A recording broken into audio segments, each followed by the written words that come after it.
With you and your wife, you guys are both black, right? Yep, she is. Do you guys come from a different background as far as the way you were raised? Yes. So completely. Explain that to me, and how has that played into your raising up of your kids? Yeah. Like, not roles, because I'm gonna get into that, but I'm like, how is it? How is that? Yeah, I mean, it's really simple for us, and how I see it. She might see it differently, but this is from my perspective because I'm the one talking. Yes, today. that's what I'm talking about. So I honestly feel like we grew up completely different because, you know, when we met her, when I went to meet her family, they're living on a golf course in San Jose. Like, the most expensive around her is like NFL players, like executives. Yeah. You know, you come to us, you know, you in West Oakland, and then you Hey, what up, everybody? This is Drinkin Gunter, owner of Grapes and Sand Publishing, and we have another episode of Drinking with Dads.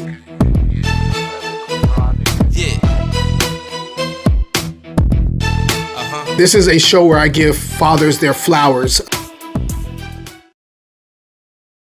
Hey, what up, everybody? This is Drinkin Gunter, owner of Grapes and Sand Publishing, and we have another episode of Drinking with Dads, working title, of course. Just so you know the premise of the show, because this is the first season, this is a show where I give fathers their flowers. As you know, a lot of fathers don't get the spotlight on them. It's more about the mothers, which is great because they are the backbone of the household, and we kind of like whatever they say goes for the most part. But we do also do things within the household and outside of the household. We don't just provide and protect. We do other things too, and I want to kind of highlight that when talking to fathers who I think are amazing fathers. And so this is my chance to like give fathers flowers and people that I know have been amazing fathers. And this is one of the most amazing fathers that I know, period. And he happens to be my brother. He has 2 children, and we're gonna get into that in a second. But he when I think of a model of father, other than my own father, my brother is who I think of. And no problem. So we have Jareem Gunter here. And as you can see, we have water in our glasses. This is Drinking with Dads. And on this show, you know, in the past, I've been focused on alcoholic beverages, wine specifically. But I wanted this to be whatever the father wants to drink. And my brother does not drink alcohol at all. Actually, most of the people in my family, in my immediate family, do not drink alcohol at all. And so we have water. I did want to make it feel a little special, so I did have to do my Scotch ice cube in it, as you can see. And he has the cool glass that he gave this to me before I had the kid, Daddy's sippy cup. I'm going to let him drink out of it because he's the guest today. Yeah, this is my first time, I think, having like such a fancy glass with a ball in it. You know, for water. So I want to make it special for you. I'm feeling good. I want to make it special for you. Cool. So, as I was saying, he has 2 children.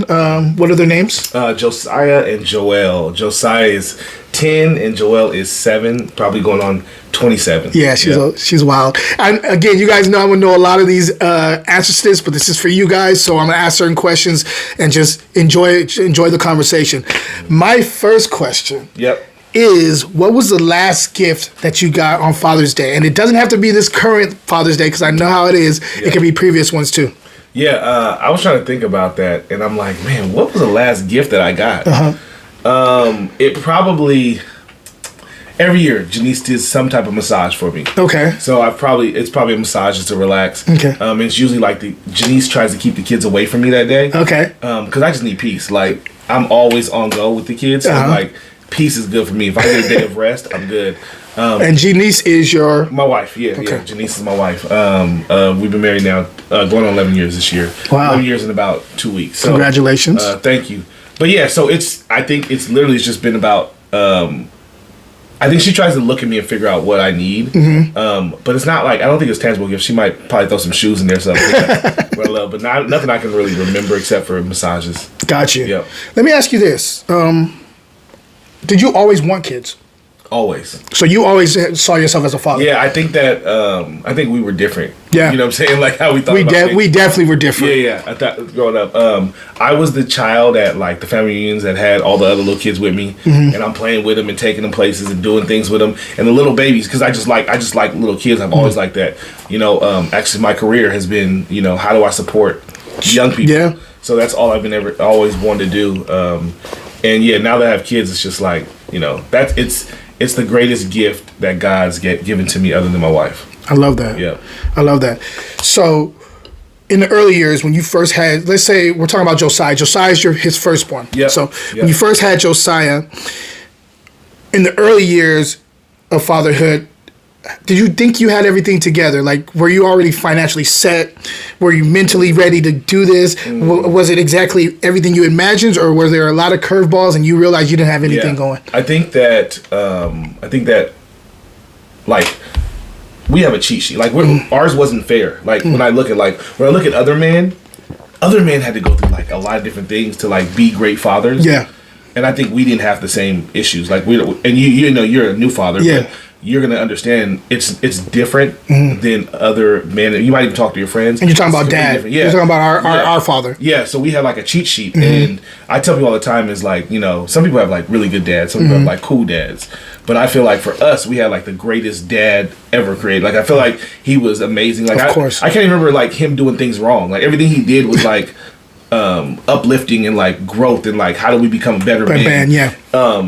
So I think for us, it was easier, you know. And I think the hardest part was trying to explain to my wife, like, I know this, like, I got this. Yeah, you know because it does come a little naturally. Yeah, I hear what you're saying. And so I don't know if it was like challenges. I think that it was more, and also, you know, we were almost grown when we had a little brother. Yeah, so we got a chance to kind of raise him.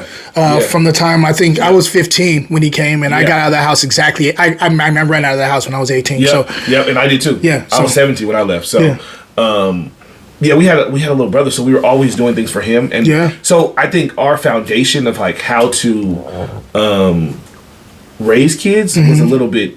Like a cheat, like a little bit easier. Yeah, you know? I get you. He was a great benchmark. Dad was one of those people that, you know, no matter, for example, like, and you guys will hear this in our interview. I do interview my father too. One of the things he imparted to us was never to of course we came up in the era where you got whoopings, right? And we got them things. We definitely got me and you. We got one of the things though that we were raised up on was. We don't discipline you out of anger. My dad always used to say this. He's like, I would wait for my anger at you to subside, and then I'd get you. And I hated that. And I was like, and I told him, I was like, I hated that because it was like. It's like playing mental chess with him. Like he's trying to break us down mentally, and then he's gonna physically break us down because he's about to whoop us. You be in the room about to die. I know. Oh my gosh, he gonna come, and then he gonna talk to me. Yeah, because it's always some lesson, and I'm like, I don't want to hear your lesson. You're whooping me. He tell me like, you know what? You're gonna get 4 spankings today, and you be like, man, what? And then so you're waiting, and he hits you once, and he's like, so I think that next time what you need to you're like, hurry up and get this over. Just get it over. I need to talk to you. So I think that was like the hard part. Is like, but it was learning. So even when I'm talking to my son is like, Dad, are you talking to me again? But everything is dialogue. You have to be. I feel you on that. It's like even though he can't. I mean, he probably doesn't understand a word I'm saying. He's 6 months, but I find myself talking to him because I want him to understand why things are going the way they are, or why we're listening to this, or why this book is going to be important. Like we were reading to him and stuff like that, and I'm playing the right type of music around him because I want him to I want him to understand that part of life. I want him to I'm a creative, so I want my kid, regardless whether he is into math or like more of a connotative or denotative side, I want him to understand that creativity can lie on both sides. You know what I mean? And so that's why I'm playing a certain type of music around him, and that's why I'm talking to him a certain type of way. And everything's a lesson, you know, even though you want him to enjoy himself and be a child, you know, it's a lesson. With you and your wife, you guys are both black, right? Yep, she is. Do you guys come from a different background as far as the way you were raised? Yes. So completely. Explain that to me, and how has that played into your raising up of your kids? Like not roles, because I'm gonna get into that, but I'm like, how is it? How is that? Stay tuned. Drinking with Dads will be right back. I've just created a show called Drinking with Dads, and I'm a wine dad, like a regular dad but aged. To pick up your own V-neck, go to the link in my bio or fruitandglassgear.etsy.com. Cheers. Now back to the show. Yeah, I mean, it's really simple for us and how I see it. She might see it differently, but this is from my perspective because I'm the one talking. Yes, that's what I'm talking about. So I honestly feel like we grew up completely different because you know, when we met her, I went to meet her family. They're living on a golf course in San Jose. Like the most expensive around her is like NFL players, like executives. You know, you come to us, you know, you in West Oakland, and then you go to West Oakland, go to ADAC. So it's not.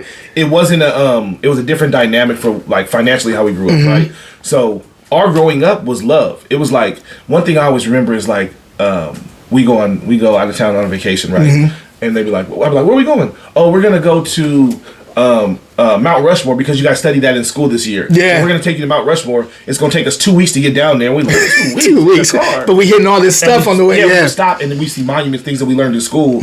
So it was a lot more like, for me, it was a lot more like I won't say more love. It was love differently. It was love in like let me sit there and talk to you, and dialogue with you, so I can see where your brain is, and see where my brain is, and then also we have to understand their logic. I think hers was a little bit different because it was like, it's not I have to do for you. It's like here's some money, go do it. But the same type of love. Same love. It's just done differently. Right. So I think that was the difference for us. It was like it wasn't here's $20 to get some. It was like, here might be $1.50. How you gonna make that spread? Like, you know, we always felt the love though. We always knew. Always. Like even when we didn't have money a lot of times. Like especially in the early days, my parents have worked very hard and they've gotten to a place where they are comfortable and they're enjoying life. But prior to that, definitely we had some, you know. But we never felt that. No. We never knew we were poor. Never. We never knew we didn't have a lot of money because that love was huge in our household. It was a game. It was a game. Exactly. Like the lights out today. Oh, cool. Okay, we had candles set up and play a game. Yeah. And I was like, Dad, can the lights go out again tomorrow? Yeah. Like, he in mind, hopefully not. Like, hopefully we can pay this bill. But we didn't even know until we got older. We like, hey, why was our lights up? Oh, got it. Do you think? So I say all that to say this with your wife. Do you think that she felt that love too? Even coming in that house, like, you know, where it was just like, here's the money, and you know. I think she did. I think she definitely felt the love. I think when she was around our family, she also felt a different type of love. It was like, oh. There's two ways. It's not just this the way to love. It's two ways to love. You know what I'm saying? And it's more than that. It's just how people like to engage. Show their love, right? So I don't think theirs was better or worse. I just think it was a different type of love. That's all it was. And even it's weird because I think about this all the time. Mom gets mad when I say this, but I can say it 'cause she ain't here either. So, one of the things that was crazy, I remember on Christmas, they're like, "Hey, what do you want for Christmas?" Yeah, we give them a full list. Yeah, we get our gifts, and I'd be like, hey, that's stuff I gave you on the list. And she'd be like, well, you gonna like what I give you. And don't let us act like we don't like it. Yeah. You know what I'm saying? Yeah. And it was weird because I was like, why are we not getting what we asked for? But we still appreciate everything we got. Of course, right? We definitely. So my wife came from a place who was like, hey, what do you want for Christmas? Okay, let's go get your Christmas gift. Yeah, right. That's so it was different. Yeah. She would get everything she wanted on her list. She would get. Yeah. Right. So then raising our children, it's the same way. She's like, so what do y'all want? And I'm like, don't ask them what they want. Yeah, we just gonna get them. Boys, they don't have no choice. Yeah. And like even dinner, what do y'all want for dinner? Why are we asking them? Yeah. They gonna eat whatever we decide. Yeah. So I think that's the like we butt heads on those because we see that. It's just a different. There's a middle ground there. Yeah, though, you know what I mean? Like it's not one way is better than the. I mean, of course, we kind of feel like we're the parents, so what we say goes. You don't get no choice. But on the flip side, you do want them to have, I guess, more of a. You want them to make decisions for themselves. You know what I mean? You don't want them to be waiting for somebody to make a decision for them. And so, in order to gain their independence, sometimes I think it's okay to do that. I don't think it's okay when we're like, it's last minute. I know you guys are hungry. You guys are going to eat whatever I bring out. But sometimes, like, you know, we've planned it out like, oh, what do you guys feel like eating? I think there's a middle ground. I know you're not. I understand that. I think it's smart. Yeah. But the reason I don't have to do it because my wife does that to them. Yeah, I got you. So you're the balance. It's the yin yang. Yeah, for me. And like, if they want something, they don't come ask Dad. Because Dad is going to say no. Right? They're gonna go you know that reminds me of, right? That's our parents, right? Oh, for sure. Flipped. For like, sure. We knew for a fact that we could not ask Mom for anything because the answer was no. Yep. And then Dad, if you came at him a certain way, and it was practical, he'd be like, "Yeah, we can take care of that." And you can hear Mom in the kitchen. Yeah, you better not ask me. Yes. and the funny part is, I see Mom a lot in me too. Yeah, like I'm not. Mom's a little aggressive. I ain't aggressive like Mom. You ain't aggressive? Not like that. Oh, okay. I'm more of like the.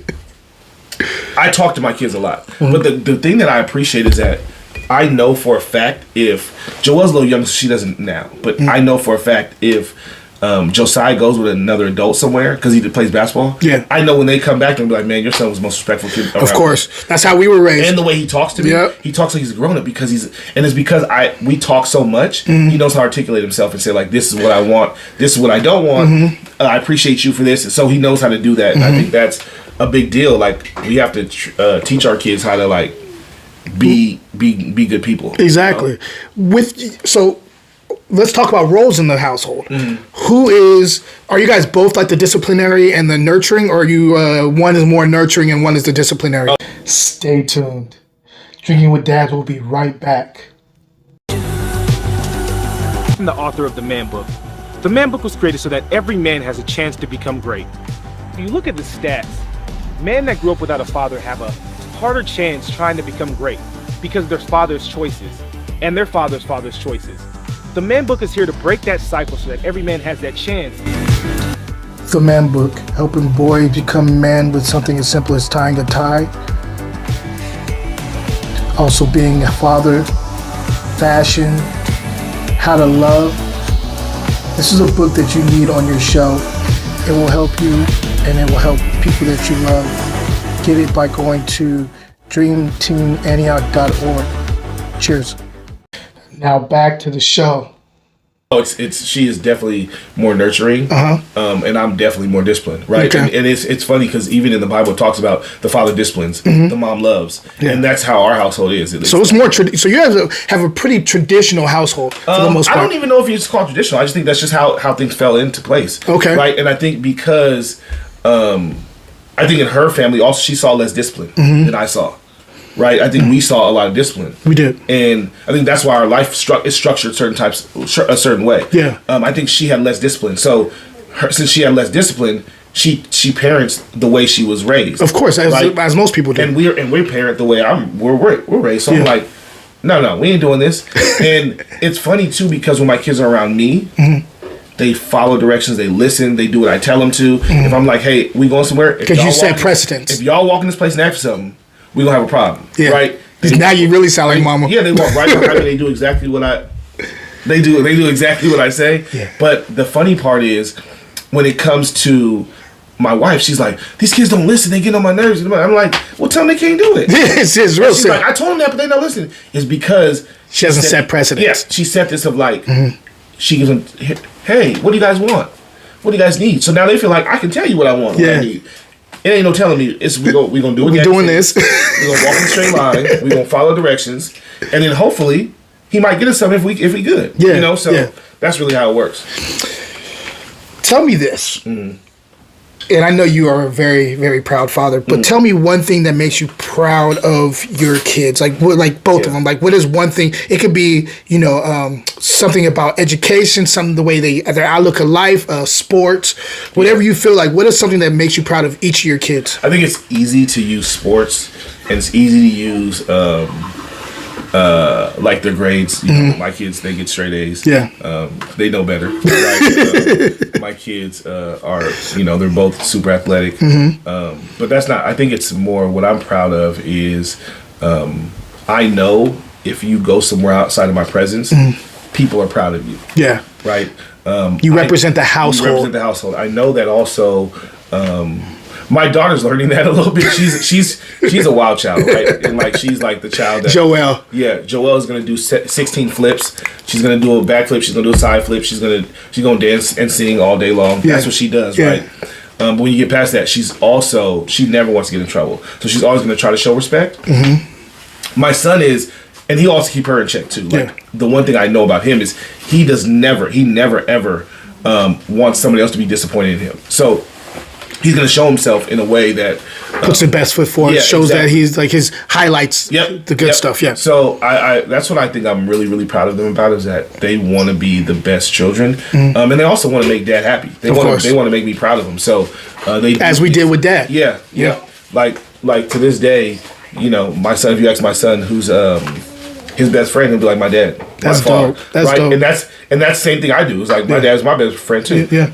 And it's not the fact that he's not doing it because he wants us to be closer, but he knows like I'm gonna talk to him every day. We gonna talk about everything. If it's a girl, it's like the other day we were driving to school. And he said, "Dad, I really, really like this girl, and I don't know how to talk to her though.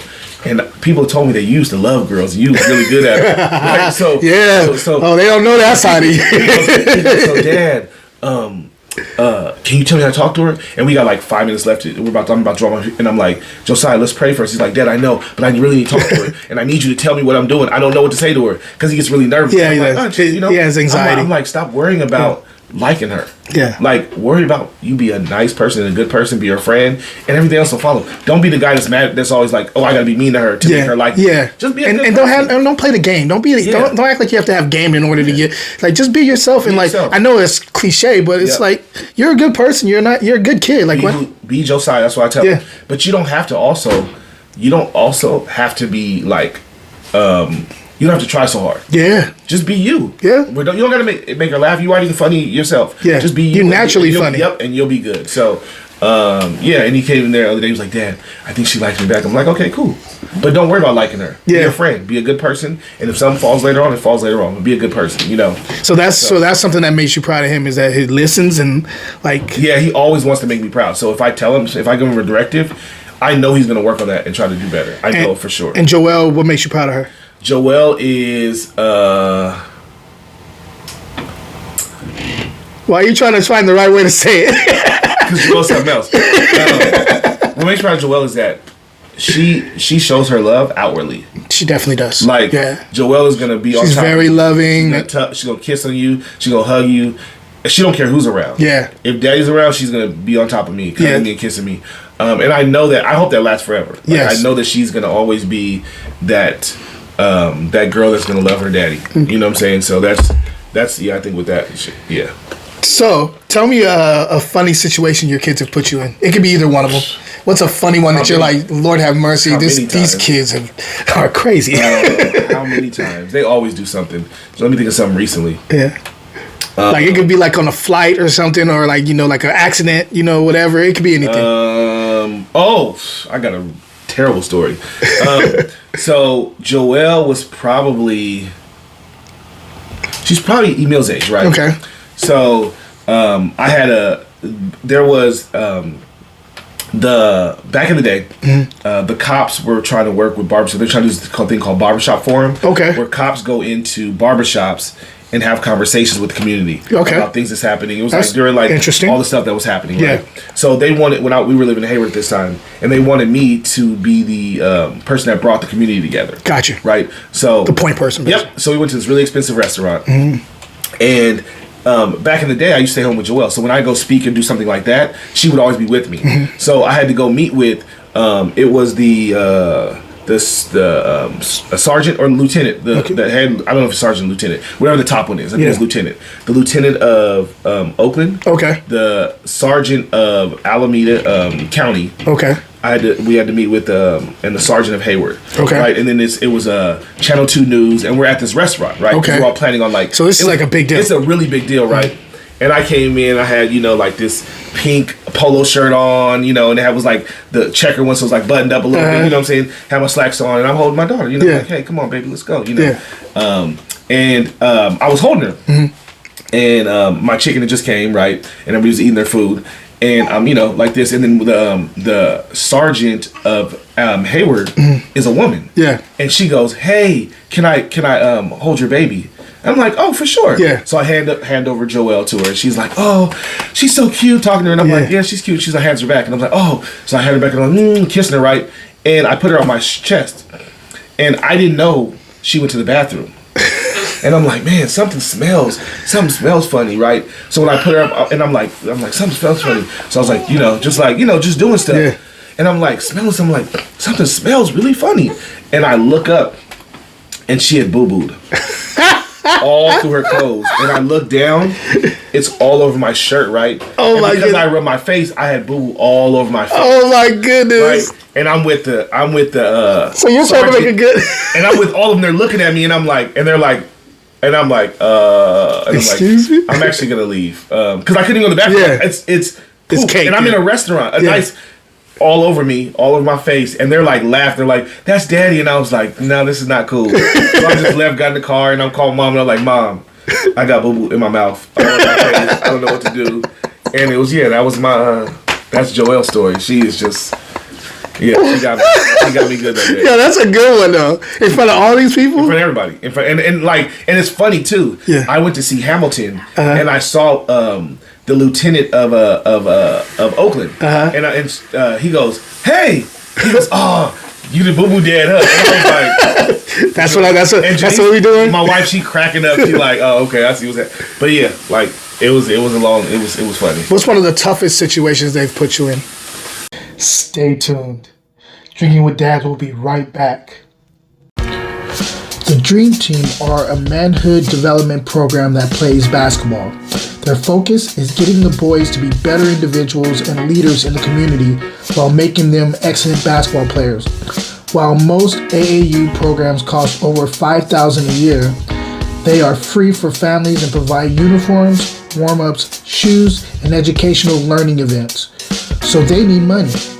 To donate or hear more about the program, go to www.dreamteamantioch.org. Cheers.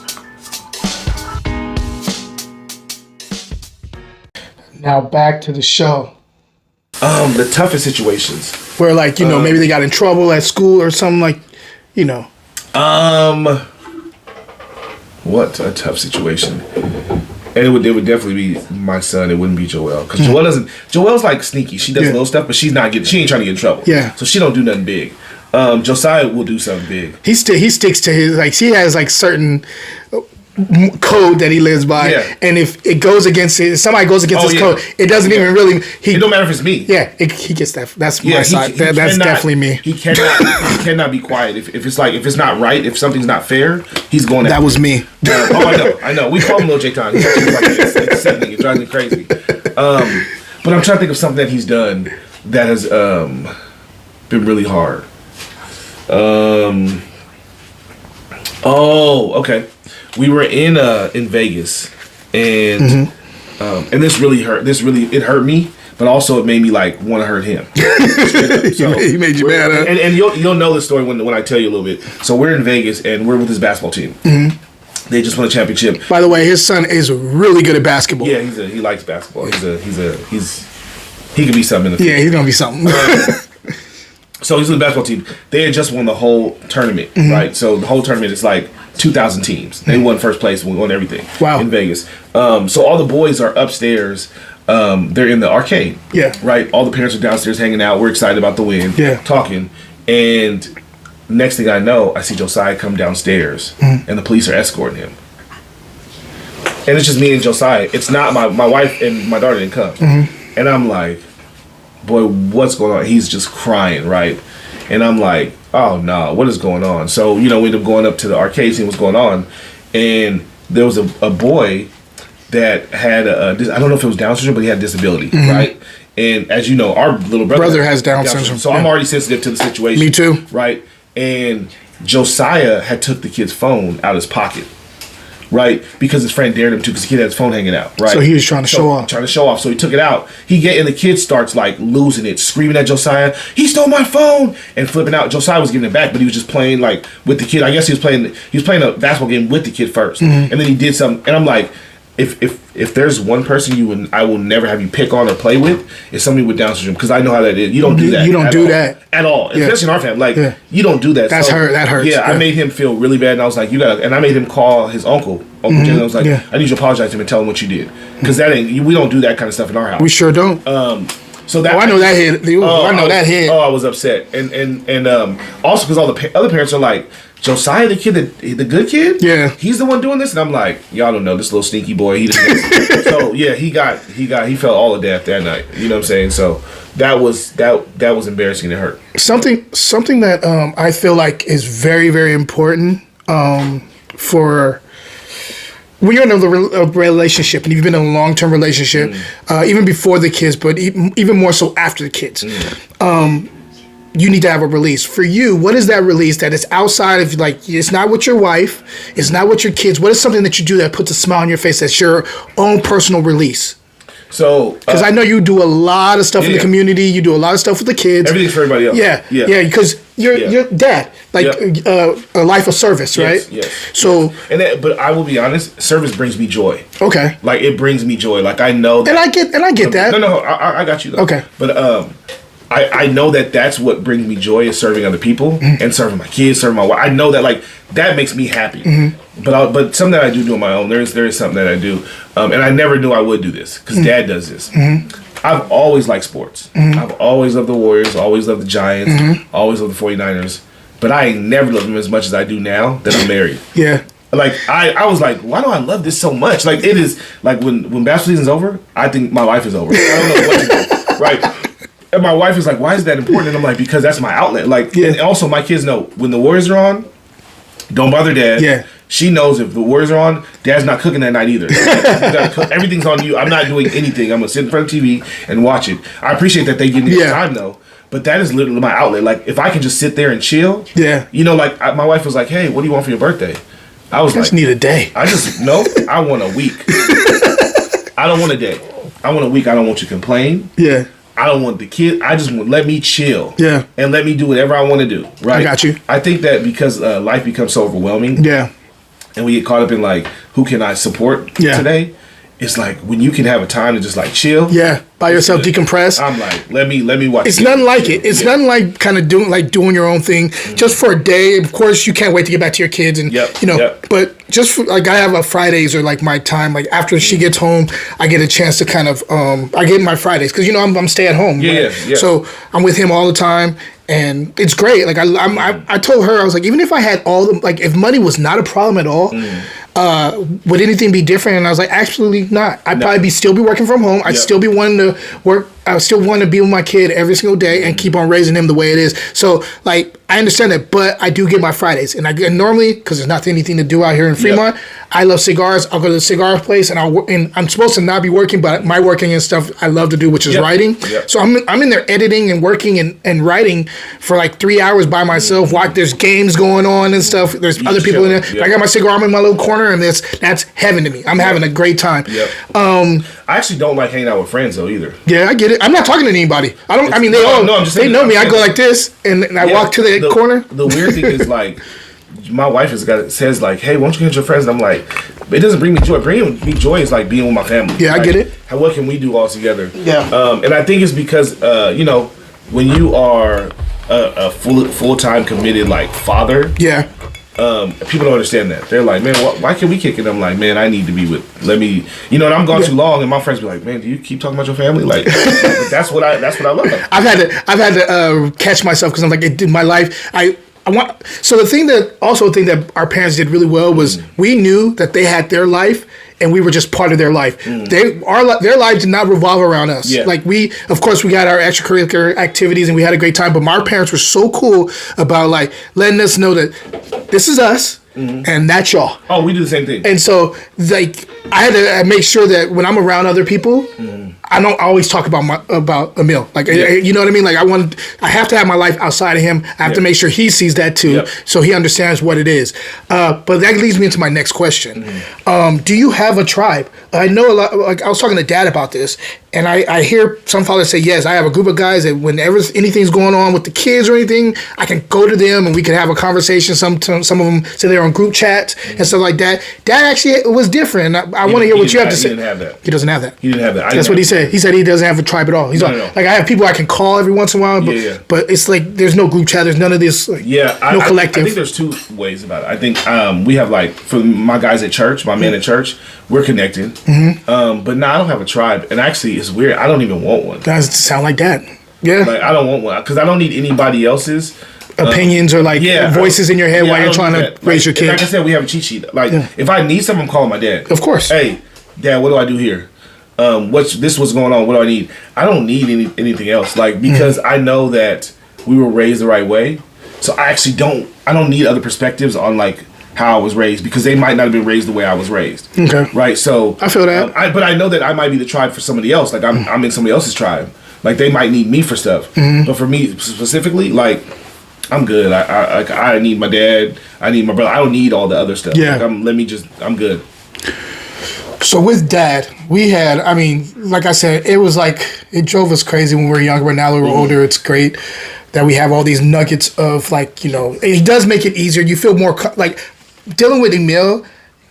I'm like, I don't feel like I'm not uncomfortable. Like I figured having a kid, I was gonna be like, Lord have mercy. But things come so naturally to me because of the benchmark we had as a father. Yeah. So with that being said, is there anything that dad, like one thing that dad imparted to you before you had a kid that stuck with you and has been kind of one of those things you keep on going back to, like a lesson or anything? It could be a story. Yeah. It could be. I mean, there's so many. Like there's so many with dad. There really is. I think that.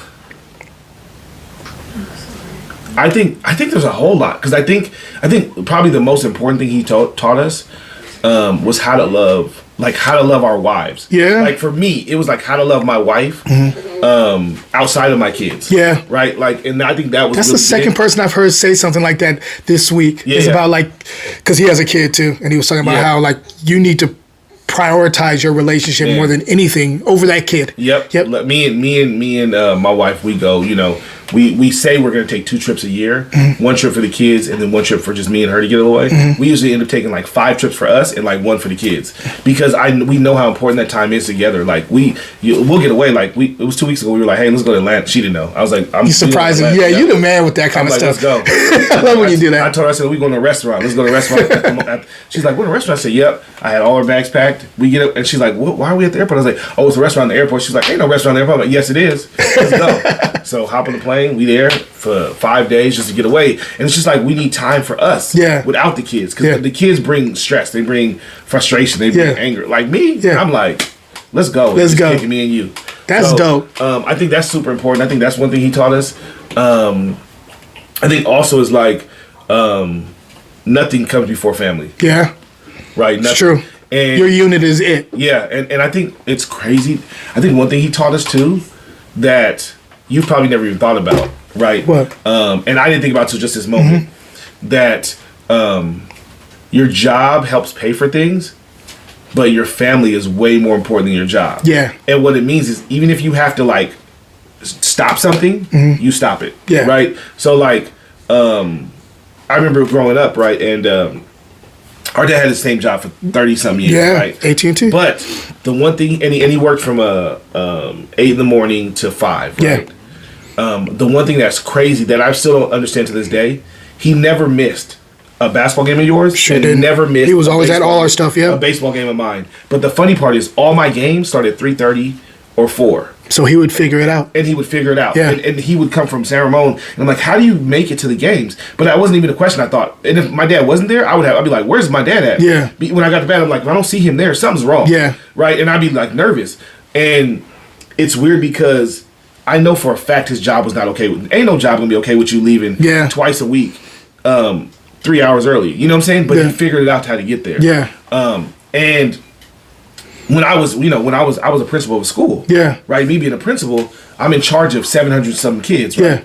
Yeah. And then the next year they're like, you coming back? And I was like, no. And they're like, what do you mean no? Like, you had a great year, you did really good as a principal. And I was like, my kids need more support. Yeah, it's the most important thing. Yeah, people didn't get it. But I realize now that, like, I learned that from dad, is like, if they're not taken care of, I can't take care of. If home's not taken care of, nothing else is. I can't. That's your foundation. You know, for real. And then even though it seems like now it's like, oh, you got to figure out money.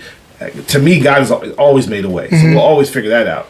It's the fact that, like, we got to make sure this family's right, and it starts with me. I love that. So that's really, like, you know, I think that's kind of like the biggest thing I've learned. Before I get into my last question, which I ask every guest, you are one of the reasons why I brought you on this is that you're always doing things for others as far as the kids and all this stuff. You have a you have a program going on right now. I want to talk about that, but also, first of all, before I talk about that, I want to talk about your book. Okay. I want to talk about the Man Book. I know you kind of wrote whatever with it right now, but like, I really want to talk about this book because when you came up with the idea of like writing, he wrote a book called the Man Book, and it's all about. Well, I'll let you tell it. Yeah. It's a wonderful book. I mean, a lot of copies sold. Like, I go places sometimes, and I'll be selling, you know, my books or whatever, and then they'll be like, "Oh, that's great. Last name is Gunter." I'm like, "Yeah, Gunter. You know Jareem?" I'm like, "Yeah, that's my brother." And this happens a lot. Like, I go to book fairs and stuff like that to sell my books, and it's like, your book made such an impact on the youth that it's actually one of those things that I'm very proud of you for. But it's also like one of those things that I love being that I could be associated with you for that. That's just amazing to me. So talk to me about the Man Book really quick. Yeah, so it's a transformational guide to empower young men on a journey to manhood. It's really like how to give them the tools to be successful. It's really, and it's a super simple, easy read. It's like, how do I tie a tie? How do I shave? How do I talk to a woman? How do I be accountable for myself? How do I grow up without a dad? You know, little things like you know, what's more important than me? Like, it's so many little things. How to deal with credit and debt. Yeah. Like, there's little things, but the fact that I was like, I need a guide for these young men, because I was mentoring some boys and they were like struggling. One of the boys said his dad, he's 18, he was 18. He's like, my dad lives 2 blocks away from me. He was like, man, I haven't seen him in like 5-6 years.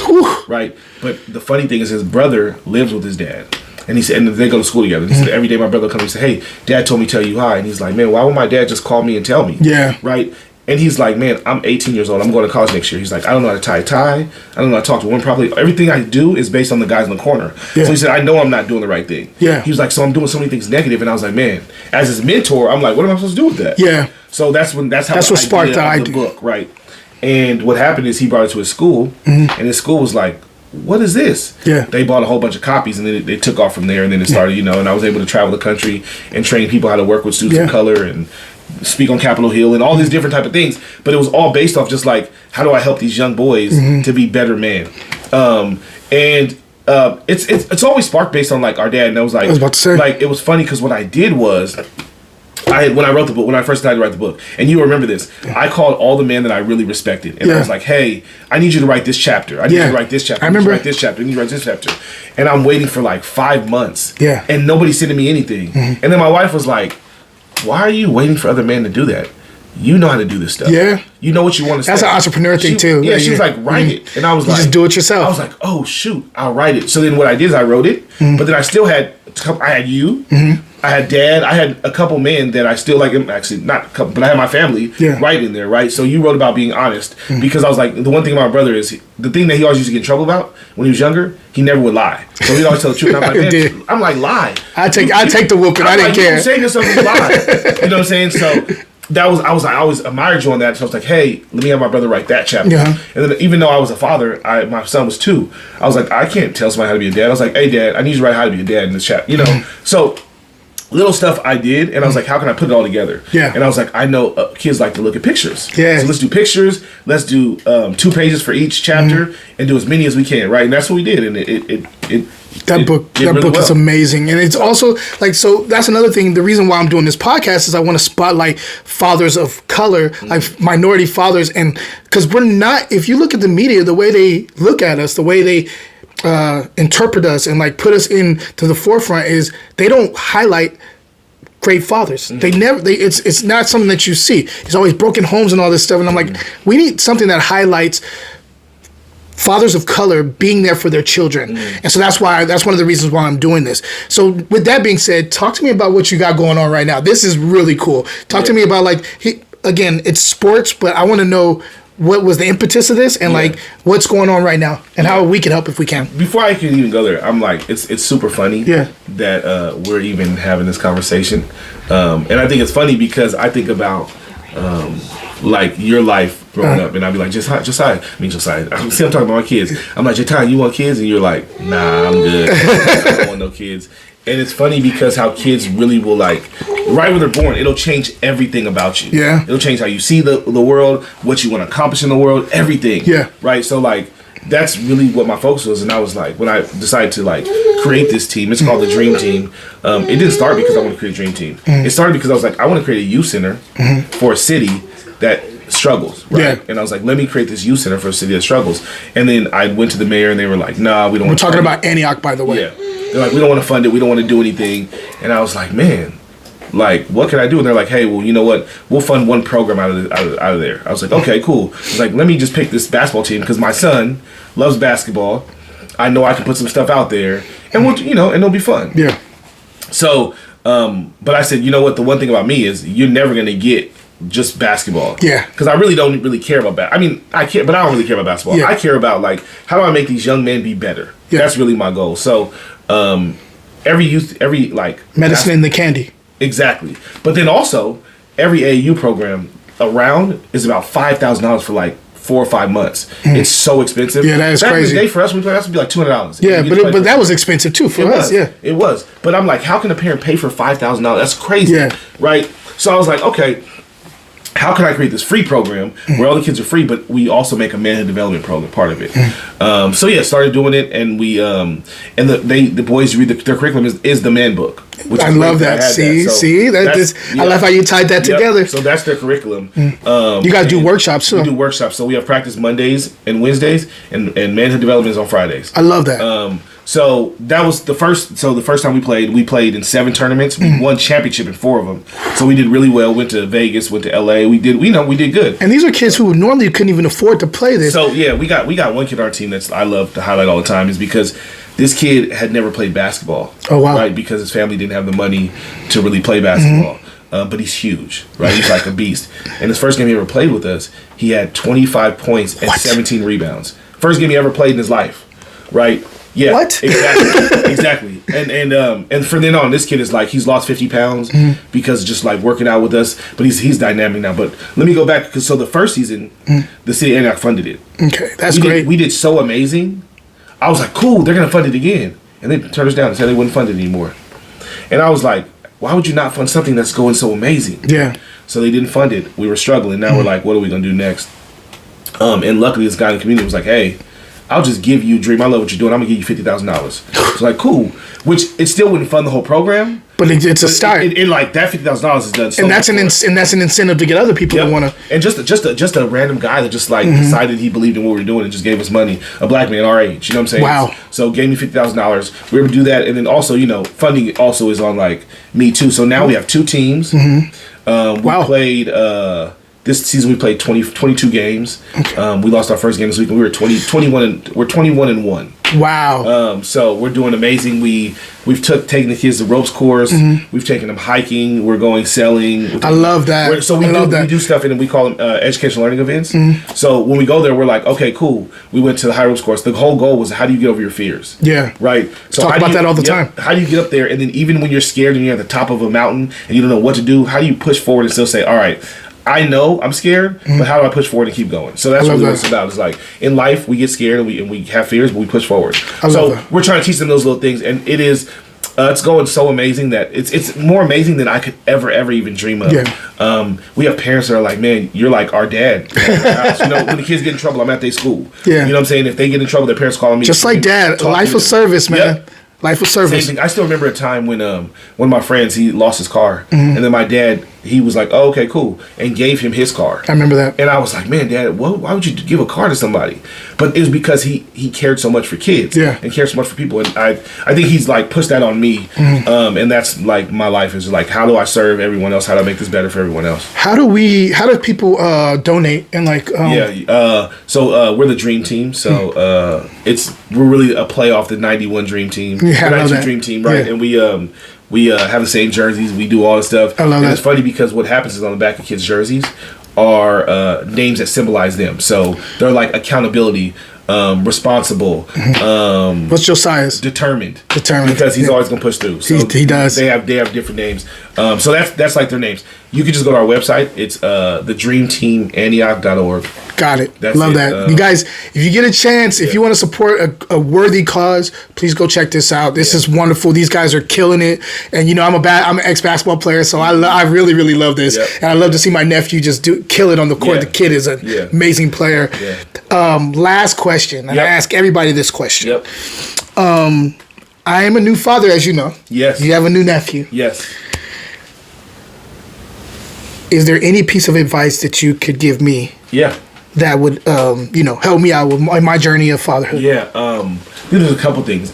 I was talking to my friend Byron, who just had a baby. Salute to Byron. Yep. In high school, he was my best friend. Yep. This was my guy. Yep. So he was asking. He was like, "Man, what do I need to know?" And I was like, "Man, there's so much you need to know." I said, "But probably the biggest thing is allow them to cry." Right? It feels like sometimes you want to go to a protector mode of like, I need to protect my child, but they're not going to grow until they can go through that process. Okay. Right. So I think the first thing is let them cry. The second thing is if you decide to pick them up when they cry, that means they're always gonna like think that you have to pick them up when they're in struggles in life. They're not gonna learn how to work through it. Yeah, and it even starts at a young age, right? Yeah. We were 3 months. Like when our child was 3 months, we took them. Hey, go sleep by yourself. They're 3 months old. Like we'll put them in the crib in the other room. They're crying, and we're like, they gotta cry it. They gotta cry it out. Was that hard for her, or was that harder for you? I think it was harder for her because it would take more work for her. She'd have to get up and feed them and go take them. So I would get up in the other room. No, I mean harder for her to hear the crying. No, but I think what I'm saying is it's easier to have a baby on you because you know they're comfortable. Yeah. And you know you're comfortable. You don't have to deal with anything. So it was hard for her to be like, now I'm like letting go of this child to make them be on their own. Yeah. And for me, I was like, they'll be all right. Yeah. You know, they'll be all right. That is deep in us. They'll be all right. They'll be all right. And they were all right, you know, and I think it also helped us still like be able to fall in love and still be bonding, you know what I'm saying? Because we still put each other first. It wasn't the kid now taking over that bed or anything like that. I got you. So I think that was part of it. I think another thing is to always like make sure the baby feels that dad loves them, right? Because a lot of times it's like for the first 5 months, it's usually like, all right, mom, we can't really do nothing. Yeah. Take that baby. Yeah. The baby still needs to feel your presence. Yeah. Right. So still needs to know that dad is there, dad is around. Because our goal is to make them say daddy first before they say mama. Who you telling? Hey, I'm telling. And he did, and they don't believe me because he hasn't said it again. And the kid just laughs now. Every time I say daddy, he just looks at me. I'm like, why are you playing me? My kid said daddy first too. You playing me in front of the family. That's the goal. And then you won. Yeah, you won. I'll try, man. So, I'll try. I think that's really it, and just like, and I think those are like the biggest things. I think that's the biggest one. I'm trying to think of what else I tell Byron. I can't remember right now, but I think the first thing is like, if the baby cries, it's okay. Yeah, you don't have to. Say I love that. I love that. Well, I want to thank you, man. Yeah. I think my brother did this solid for me. He's a busy man, so for him to come out here and do this for me, I really appreciate it. Man, know, and thank you. Whatever, I got you always. Always. Love you, and cheers, man. For sure. Salute. Till next time, guys. I didn't cheers. know how to do that. I was like, do I do this? I'll see you guys next time. Cheers. And cut. I put these glasses. Cool. Yes, sir. I can't see nothing. I'm trying to look at me. I can't even see him. I'm like, Jesus.